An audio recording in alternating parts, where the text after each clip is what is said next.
O papel das comunidades, construindo uma resposta sustentável, e vou de imediato chamar o moderador da sessão, o Anuar Luna. O Anuar é coordenador técnico da Plataforma Regional da América Latina e Caribe de Participação Comunitária do Fundo Global de Luta contra a AIDS, Tuberculose e Malária e membro da Associação Via Livre. Anuar, por favor, pode chamar as pessoas e nós vamos tentar... essa é uma sessão diferente, é um painel de perguntas e respostas, então vamos tentar fazê-lo também de maneira mais breve. Obrigado. Me gostaria de invitar, por favor, Gostaria de convidar agora, vamos ver, vamos ter uma sessão um pouquinho diferente. Vamos esquecer um pouquinho da tela e teremos uma conversa aqui com foco comunitário. Vou pedir aos meus colegas do painel, Joy de Ferrer, Hilda Esquivel, Miguel Ángel Barriga e Alma de León, que nos acompanhem no painel. O que nós vamos fazer agora é oferecer a vocês algumas experiências do ponto de vista comunitário.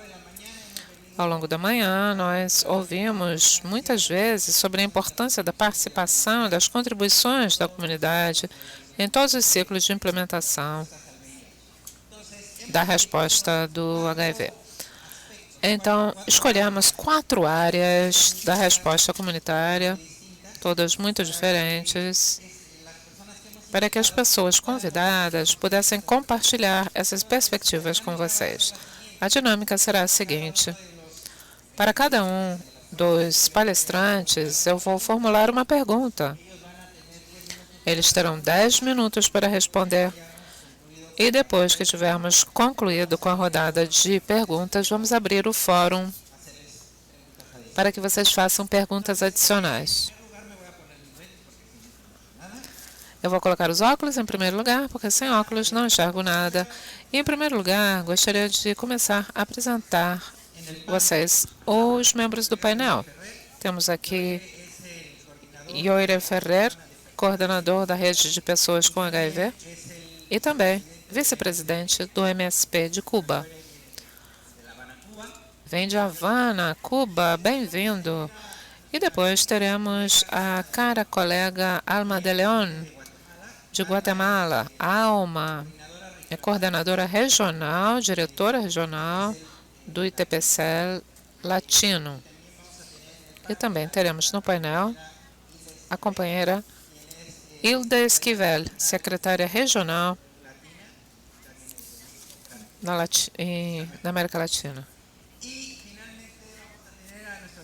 E depois o colega Miguel Ángel Barriga, diretor de Red Somos, em Bogotá, Colômbia, e membro da Coalizão Plus, que é uma plataforma latino-americana e do Caribe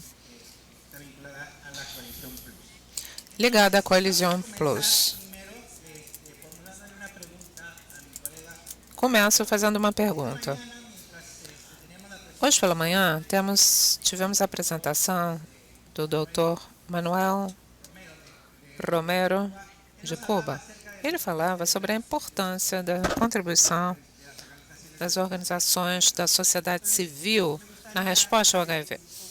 Então, eu gostaria de aprofundar um pouco mais como foi essa contribuição da rede de pessoas que vivem com HIV em Cuba na geração de demanda de serviços relacionados na prevenção combinada, liderados pela comunidade em Cuba.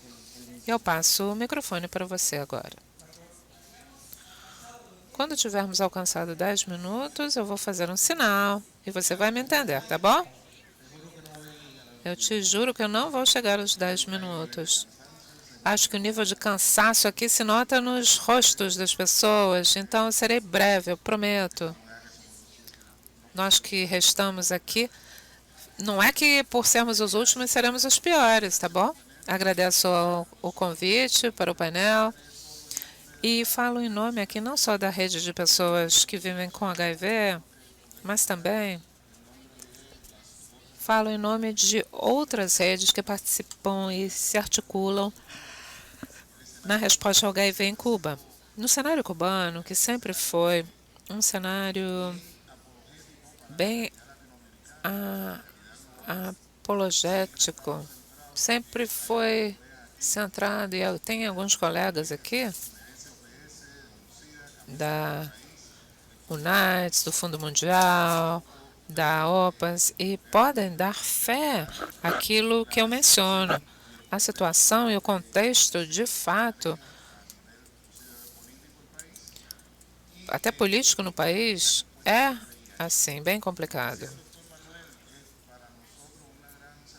Portanto, é uma grande satisfação ver que a rede de populações-chave dentro da resposta nacional estão integradas.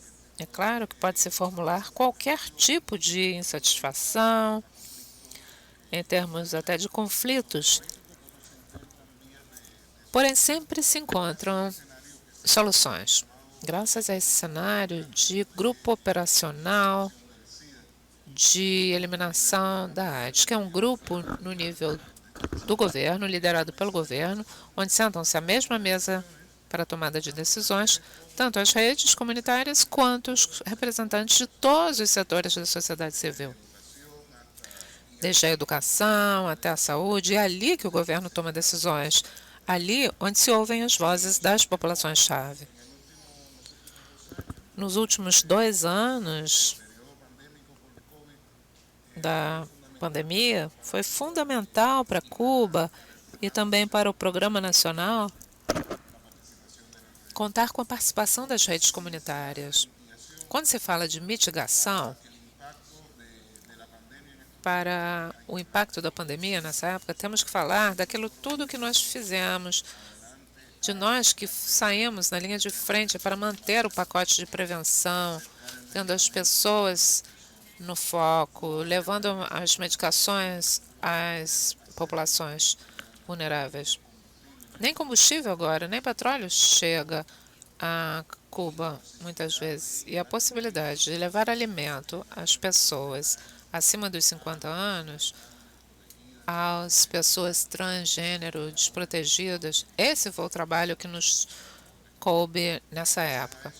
E foi graças a isso que pudemos manter um nível, talvez não desejado, mas um nível de atividade de grande alcance e com segmento às comunidades. Outro contexto favorável, que também apoiou o trabalho das redes, foi, em termos políticos, o recém-aprovado Código das Famílias, um código abrangente, muito corajoso e exigente até, considerado o momento vivido pelo país, onde havia tantas oposições por parte de alguns políticos, da igreja, mas sim, foi aprovado por mais de 87% da população cubana. E foi um contexto muito favorável para nós. Em outro sentido, de saúde, a realidade cubana, em termos de alcance, nós cubanos, eu sempre digo, nós nascemos vinculados. 99,9% dos partos acontecem em hospitais. A partir do hospital, você vai diretamente para o consultório de um médico da família. E você tem um médico para cada 120 famílias que acompanha aquela pessoa. Então, a vinculação ao sistema de saúde acontece desde o nascer. E assim pode-se acompanhar o trabalho de saúde. Nós, como rede, falamos da compensação dos serviços. Aquilo que é feito no Ministério da Saúde, aquilo que é feito nas redes e nas redes de compensação. Nesse período, 2 figuras importantes. Uma para abordagem de barreiras, para colocar temas de direito e discriminação e violência, porque acontece também, não foi um cenário fácil para trabalhar. E as redes contribuíram para uma figura que é o gestor de gênero e direito. É uma pessoa preparada, com atitudes e habilidades sociais criadas graças ao programa, graças à plataforma LAC, que vem nos acompanhando também nesse processo. Essa é uma pessoa que acompanha, lidera e coloca todas essas questões relacionadas a barreiras nos níveis necessários, inclusive treinamento e capacitação. Outra figura é o gestor de adesão.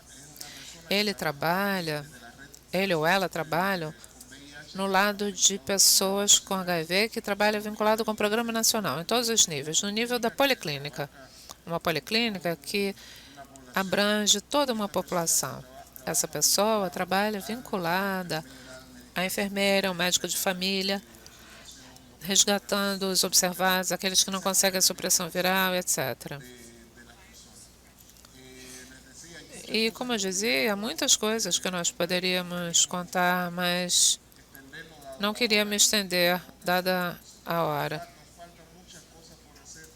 Há muito que falta fazer. O entendimento em nível governamental e político, às vezes, não é o mais adequado. Porém, graças aos espaços de tomada de decisão onde estamos presentes, tudo pode ser regulado. E poderemos demonstrar isso com satisfação. Agradeço. A experiência em Cuba é um desafio, mas a coordenação comunitária vale a pena destacar. Deixa eu vir aqui para o lado, senão eu perco o controle do tempo. Agradeço, Yoire. Agora vamos continuar com Alma de León.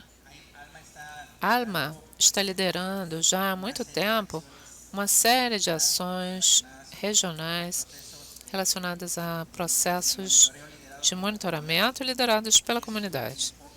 É um foco muito vinculado à prestação de contas. Alma, gostaria de perguntar, qual é a importância de poder incorporar modelos como o de monitoramento liderado pela comunidade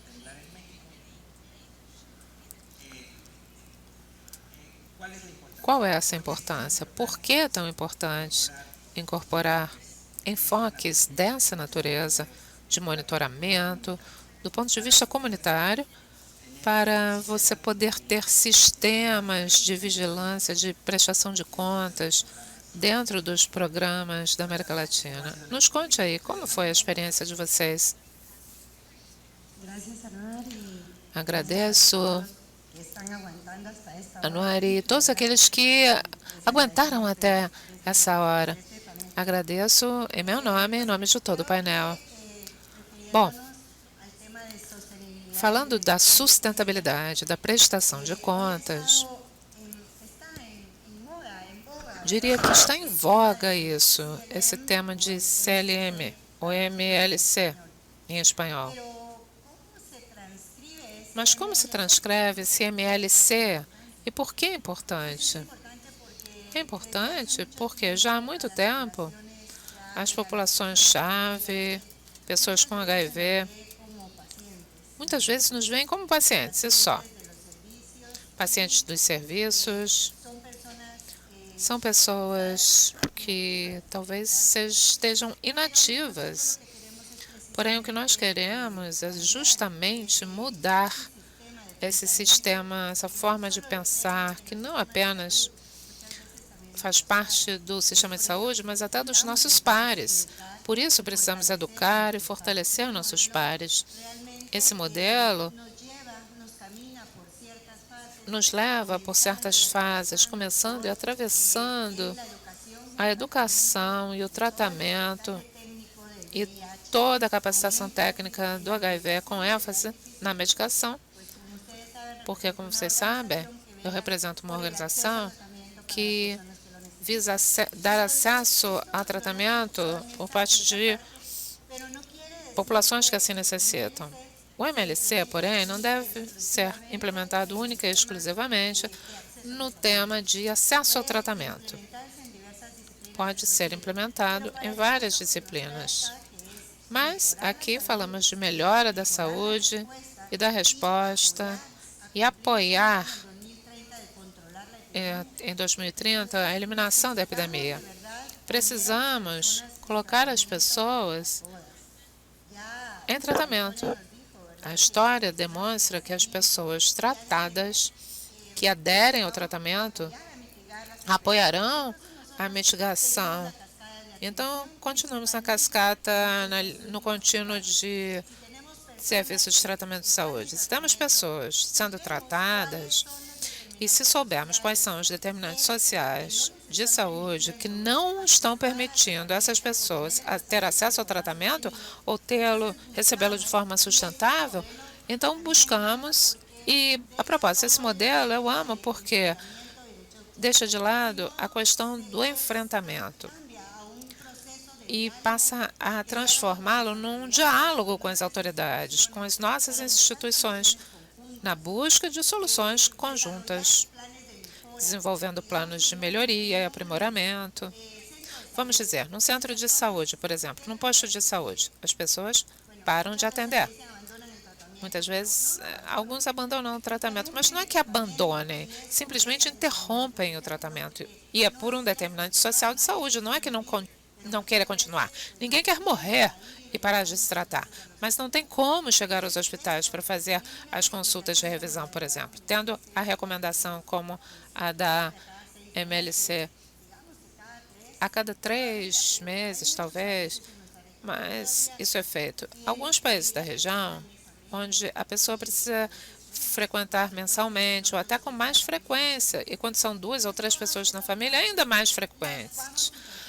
Tudo isso são obstáculos que nós descobrimos nesse MLC, nesse monitoramento, que não é uma pesquisa científica, porém é uma pesquisa operacional, digamos assim, feita pela comunidade para a comunidade. E não exige uma análise rigorosa, nem acadêmica, nem um comitê de ética. E sim, leva em consideração o protocolo. Um protocolo para fazer com que nossas evidências, nossos dados sejam fidedignos e verificáveis, para que nossas autoridades possam sentar-se lado a lado conosco em busca de soluções para esses problemas que nós vamos encontrando ao longo do caminho. Isso tudo se transforma depois no seguinte: teremos pessoas que vão aderir mais ao tratamento, teremos solução para esses problemas. Não vamos resolver todos os problemas do mundo, é óbvio. Porém, esse é um dos modelos que poderá, ao longo do tempo, ser sustentável, visto que os sistemas de saúde também se nutrirão da informação que nós proporcionaremos. Isso tudo é sustentável. E não só é sustentável, temos aqui a questão da prestação de contas também, é verdade. Assim, nós somos transparentes na situação que vivemos, tanto no lado da comunidade como no lado dos sistemas, visando melhoria. No final das contas, o processo envolve educar, fortalecer as pessoas, capacitá-las e treiná-las não só em tratamento, e sim em coleta de dados, em todas essas necessidades de aprendizagem, de coleta de dados e análise de dados, projetando planos de melhoria para responder às problemáticas das populações. Aqui, os atores comunitários sentam-se junto conosco para gerar programas de melhoria e vamos construindo tudo juntos. Obrigada. Muito bem. Estamos falando aqui da importância da comunidade gerando dados e de como esses dados, do ponto de vista comunitário, podem se transformar em insumo para a ação e para a incidência política. Esse é um bom exemplo. Eu gostaria muito, então, de continuar essa conversa com outro exemplo, um exemplo também de iniciativas regionais que fomentaram a geração de dados do ponto de vista comunitário. Falamos do índice de estigma. O índice de estigma é um instrumento, é uma metodologia que vem sendo usada no mundo todo para medir justamente como o estigma e a discriminação afetam a resposta ao HIV. Na América Latina, várias experiências de índices, principalmente nos últimos anos. E eu gostaria de pedir que minha compatriota Hilda Esquivel falasse disso. Onde estamos na implementação do índice? Quais foram os êxitos para usar esses dados gerados pela comunidade na incidência política? Como passamos da pesquisa comunitária à ação na América Latina? Hilda. Bem, então, primeiro quero agradecer a todos e todas as participantes que ficaram até o final. Estou vendo na agenda a questão das comunidades, da apresentação das comunidades, e bem, embora sejamos os últimos, sempre seremos os primeiros, as primeiras. Também devo dizer algo, senão vou me afogar. Agradeço muito a todos e todas que ficaram até o final, porque o que vocês estão vendo é exatamente o reflexo dos vazios que temos na América Latina. E devo dizer isso porque é exatamente quando vemos esses espaços de ter atenção, aliança, a vontade para estar juntos até o final. Então, não posso ficar calado e agradeço do coração a todos que ainda estão aqui. Muito obrigado. Bem, como digo, meu compatriota Anwar, quero dizer também essa explicação mais ampla do que é o estigma do índice 2.0. Bem, como disse Anwar, é uma ferramenta de pesquisa padronizada, exatamente estabelecida por pares, dirigida por elas para coletar dados sobre estigma de discriminação e aumentar também um dado importante que é a violência de gênero. Está desenhada para ser utilizada exatamente pelas pessoas com HIV, exercendo o que é o princípio envolvimento das pessoas com HIV. Também não quero que me escape, como disse Anwar, implementou-se em mais de 100 países. Esse índice do estigma é apoiado pelo GNP+, no CDC de 2008 e agora aterrissando sobre a estratégia regional de incidência política que trabalhamos desde os índices que foram feitos no ano passado, em 2022, em 5 países. Começamos a ver, embora já tenhamos alguns resultados que gostaria de comentar aqui no momento, podemos comentar que tivemos agora. Exatamente aqui tenho do meu lado a Alma, exatamente MLC e Silvio, isso como uma parte importante para selecionar os países e também para o cálculo da amostra também, que é algo muito importante. Então, acredito que faz parte do que é, agora, nesses anos. Então, isso é um avanço desde o ponto de MLC, que teve a iniciativa também de tomar esses resultados para levar adiante para a ação. Também temos o caso de J, mas lá que inclui temas de sensibilização e capacitação que estão no âmbito da educação, que exatamente nessa estratégia regional houve 4 ambientes muito importantes, que eram saúde, educação, ter trabalho e de vulnerabilidade de direitos. Era importante mencionar, por exemplo, na saúde, ampliar os serviços integrais de saúde e de educação também, ampliar a educação para todos os setores e de vulnerabilidade de direitos, começar a fazer valer as leis. E o que estamos falando do trabalho, exatamente porque ainda existe muita vulnerabilidade dos direitos e temos que tem que ter o controle do observatório mais próximo para ver os resultados nesse âmbito.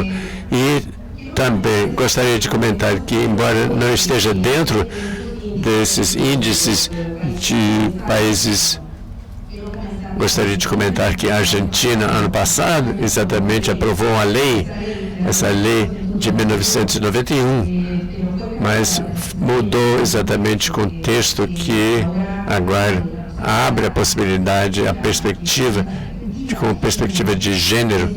Isso vem a mudar também, faz parte do resultado do índice 2.0 que foi feito na Argentina. Em Honduras também devo citar que aqui apoiou exatamente o resultado do índice 2.0 para fazer um plano.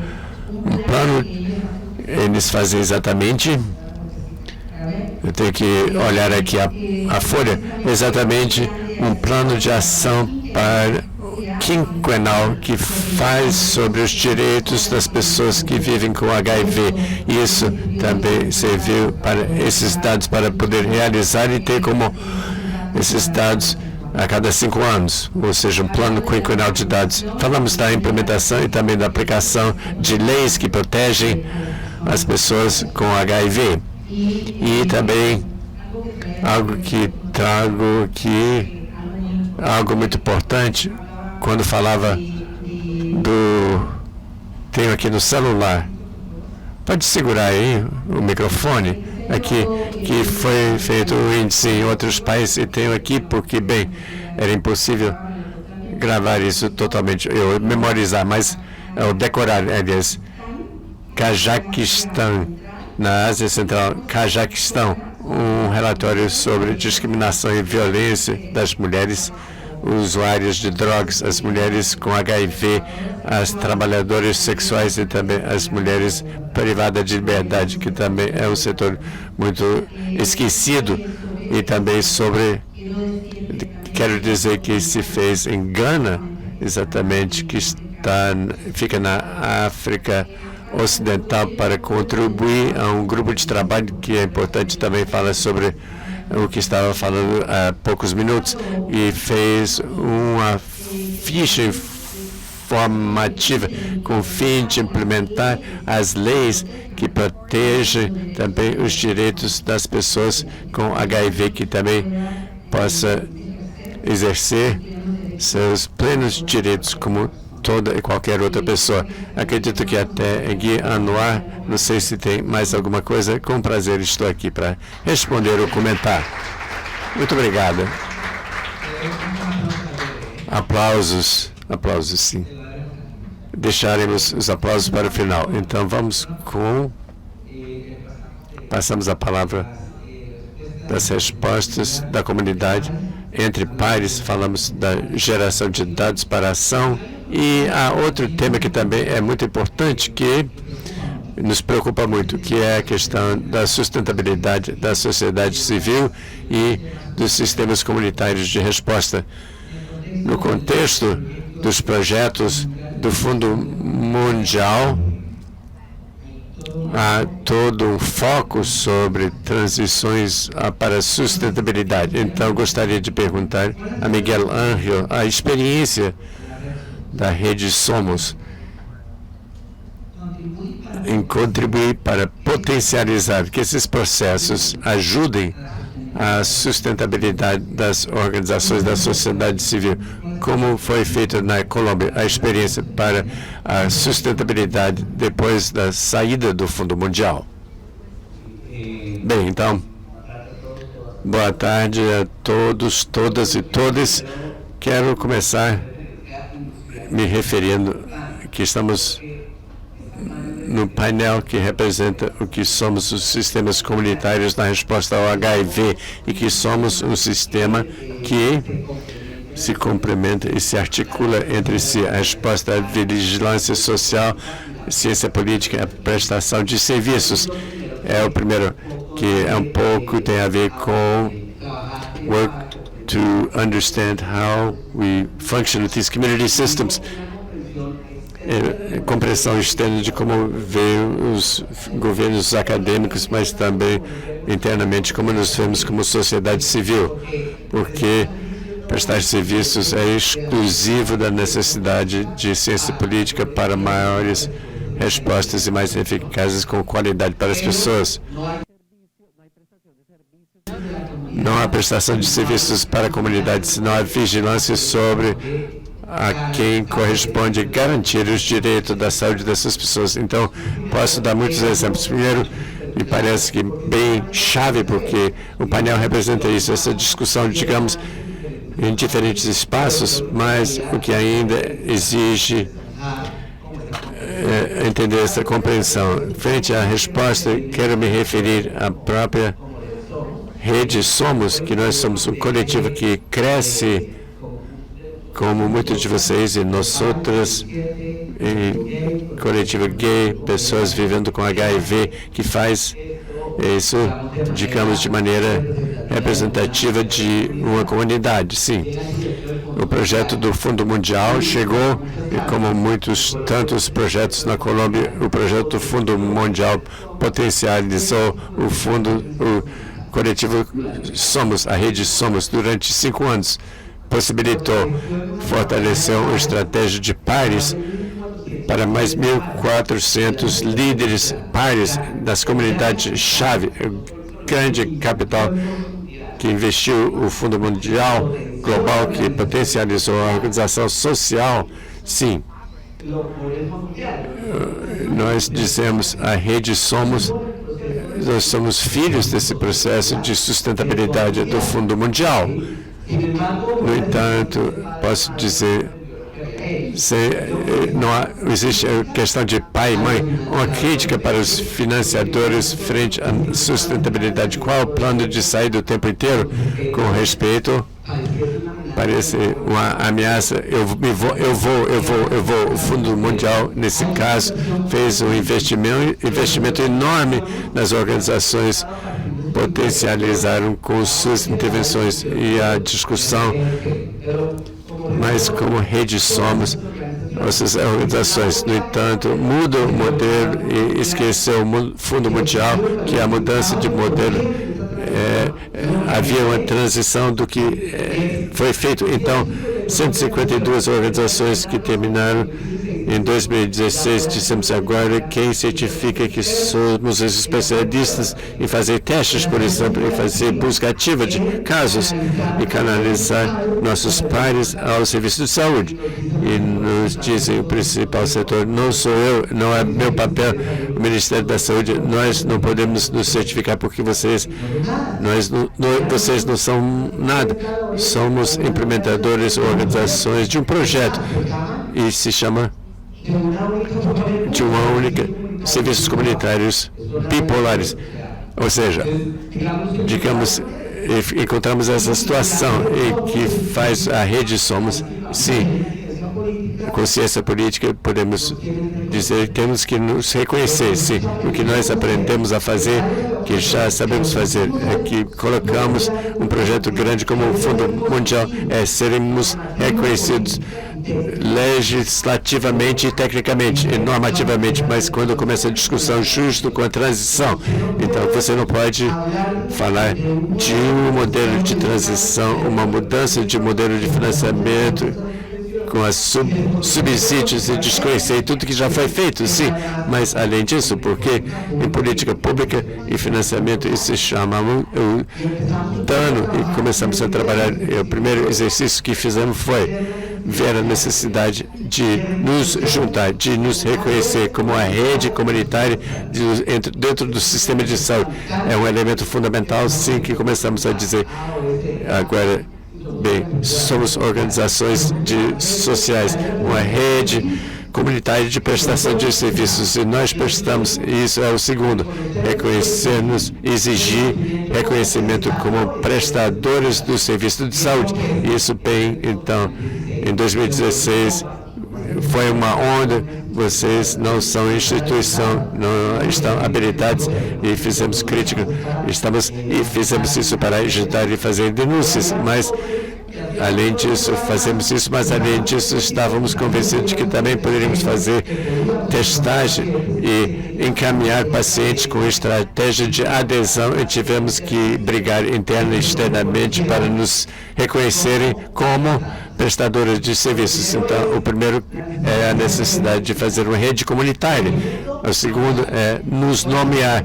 Agora estamos promovendo, não é tão simples, mas conseguimos, pelo menos segundo o decreto do governo anterior, de falar dessa rede comunitária de prestação comunitária, da possibilidade de que as redes institucionais integradas vinculassem essa rede comunitária da incidência que foi desenvolvida e dizendo que nós somos, e vou falar de um conceito que definimos que é exatamente nesse momento estamos numa técnica com o Fundo Mundial através de CRG, a plataforma do conceito, porque o terceiro que dizemos é temos que categorizar-nos, nos categorizar. Na Colômbia pode se aplicar, mas o outro modelo dizemos somos um tipo de prestadores em saúde, prestadores de serviços, somos prestadores primários comunitários. O que não se nomeia não existe, dizemos isso o tempo inteiro, e todos os movimentos mostraram isso. Trabalhamos por esse conceito de prestadores comunitários de serviços. Aqui temos o pessoal do Ministério, dizemos, se vocês não são o IPS, porque vocês não têm sistema de qualidade, porque vocês não têm enfermeiros, médicos, epidemiologistas, etc. Nossos serviços são muito diferentes. Então, o quarto que fizemos, quero reconhecer toda a assistência técnica que temos recebido através do financiamento do Fundo Global Mundial e CRG da plataforma, etc. São muitas coisas, e dizer que organizamos os serviços que prestamos, porque tampouco fizemos tudo e não nos corresponde fazer tudo. Essa prestadora primária comunitária tem 6 paquetes de serviços: busca ativa, testagem precoce, gestão de terapia, proteção social e proteção à administração. 5 ou 6 prestações. Isso também foi a começar a fazer algo que chamamos Rede Somos e Incidência Técnica. Também fizemos com ciência política e ciência técnica. Sentamos com os técnicos do Ministério e dissemos, porque nós somos sim, fazemos isso. Triagem sim, nós não utilizamos o protocolo, não, porque é um decreto. Também demonstramos que esses 6 serviços foram acompanhados com manuais e dizem que prestamos serviço de qualidade. Bem, que isso também é muito importante, o que fazem as comunidades tem validade técnica também. Esse outro paradigma que tem que tirar, que temos que romper, é que nós somos e entregar camisinhas. Além de entregar camisinhas, temos protocolos, temos metodologias. Isso é um pouco a experiência que tivemos. Então, hoje estamos e seguimos, claro, a experiência também própria de redes Somos e outras redes que fizeram. Nós, a partir de 2018, nós somos redes Somos, não vamos contratar mais vocês nos terceirizam de uma maneira precária. Então, e foi, então, como dizia a analogia, que se ganhou a maioria. Sim, é possível sustentar, que se mudamos os paradigmas, dando o status que se fazemos, não precisamos mais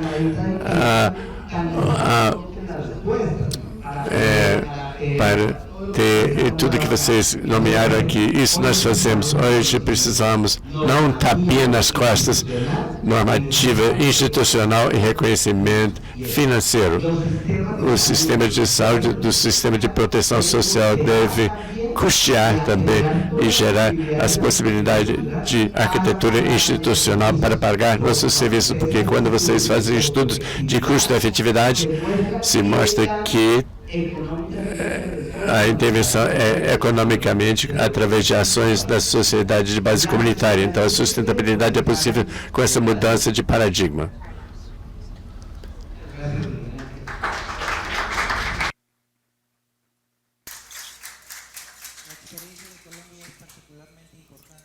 A experiência da Colômbia é particularmente importante porque toda a região está entrando num processo de transição e a maior parte dos países não teve muita clareza com relação a como garantir a sustentabilidade da resposta comunitária. Então, acho que é bem interessante, muito importante, aquilo que desenvolveram na Colômbia.